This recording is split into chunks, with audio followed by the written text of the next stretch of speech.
我觉得太贵了，我觉得太贵了คอยรู้สึกว่ามันแพงเกินไป这个怎么卖这个怎么卖อันนี้ขายแนวใด很贵很贵แพงหลาย你想买什么你想买什么เจ้าต้องการซื้อหยัง不行不行不行แปลว่าบ่ได้不一定不一定不一定บ่แน่นอน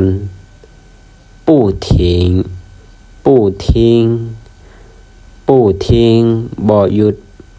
不好吧不好吧不好吧แปลว่า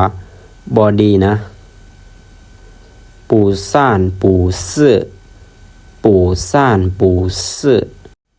น่าสงสัยหมายหมายหมายซื้อไม่ไม่แปลว่าขาย借个借个ราคา便宜便宜ราคาถูก多少钱多少钱ราคาเท่าใด付付จ่าย选选选แปลว่าเลือกจูจูแปลว่าเศร้า我刚刚醒我刚刚醒ค่อยหาก็ตื่น真的吗真的吗แท้บ่你猜猜你猜猜猜แปลว่าเดา你แปลว่าเจ้า我猜不到我猜不到ค่อยเดาบ่ออกปูเต้าแปลว่าบ่ออก我想不到我想不到ค่อยคิดบ่ออก让我想想让我想想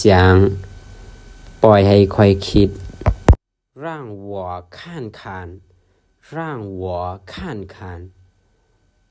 让我看看ให้ค่อยเบิ่งแน่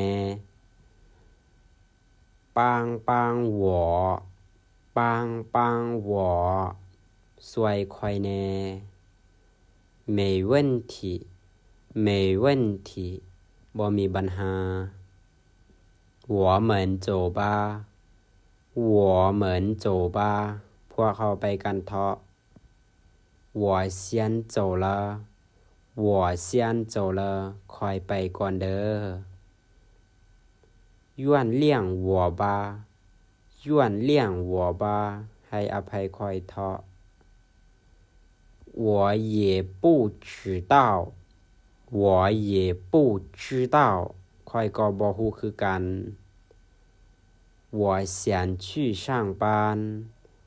我想去上班ค่อยต้องไปเฮ็ดเวียกก่อน下班了下班了เลิกเวียกแล้ว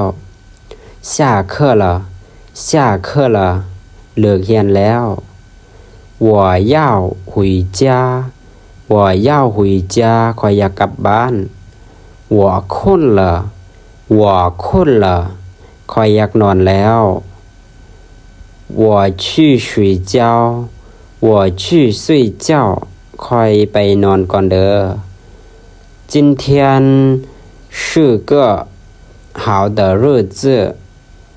มื้อนี้เป็นมื้อที่ดีเนาะ你做得很好你做得很好เจ้าเฮ็ดแม่นได้ดีหลาย